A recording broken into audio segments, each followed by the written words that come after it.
হয়েছে হয়েছে, এত ভালোবাসা আর দেখাতে হবে না। তুমি থাকো, আমি যাই এখন। হ্যাঁ, কেন চলে যেতে হচ্ছে কেন?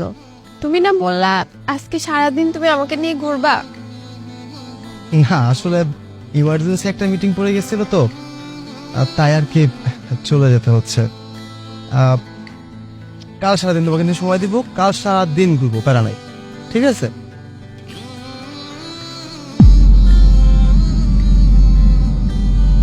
দোস্ত তুই একটু থাকা, আমার একটু কাজ পড়ে গেছে তো আমি একটু যাই।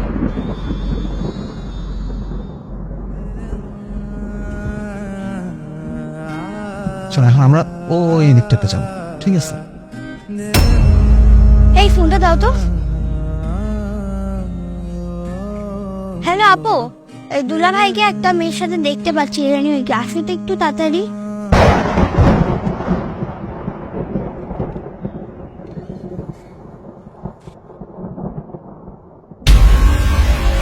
বাহ রোহান, বাহ,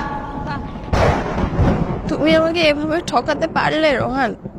অত বিশ্বাস করছিলাম তোমাকে, নিজের থেকেও বেশি ভালোবাসছিলাম, তার পরিণতি আজকে আমাকে এই দেখতে হচ্ছে।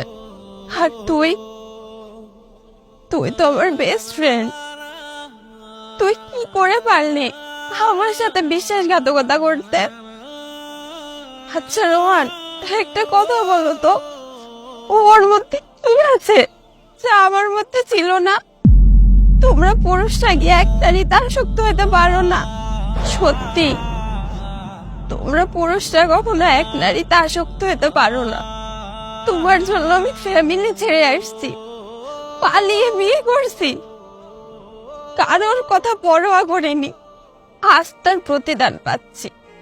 আজকে আমাকে এই দিনটা দেখা লাগলো। আর তুই তো জানিস আমি ওকে কতটা ভালোবাসি, করছি ওর জন্য, সবই তো তুই জানিস। তুই নিজের হাতে আমার সংসারটা ভেঙে দিলি। সব সময় তো আমাকে নানান কাজের বাহানা দাও, কখনো ঘুরতে নিয়ে যাও না। কালকে বের হইলাম, তারপরে অজুহাত দেখায় চলে গেলাম। আর আজকে তুমি আমার বান্ধবীর সাথে ঘুরতেছো। ওর বেলায় তোমার টাইম আছে না, আমার বেলায় নাই। পুরুষটা এমনই হয়, নিজের বউকে কখনো সময় দিতে পারে না। দিবে কিভাবে? সে স্ত্রীকে ভালোবাসে না, সে তো পরনারীতে আসক্ত। খুব ভালোবাসিস না ওকে, খুব ভালোবাসিস। তোদের মাঝে আমি কাটা হয়ে থাকতে চাই না, কিন্তু একটা কথা মনে রাখিস, লিভেন্স অফ নেচার বলে একটা কথা আছে। আজ যেটা আমার সাথে হয়েছে একদিন তোর সাথে হবে। ভালোবাসিস না খুব, ভালো থাক।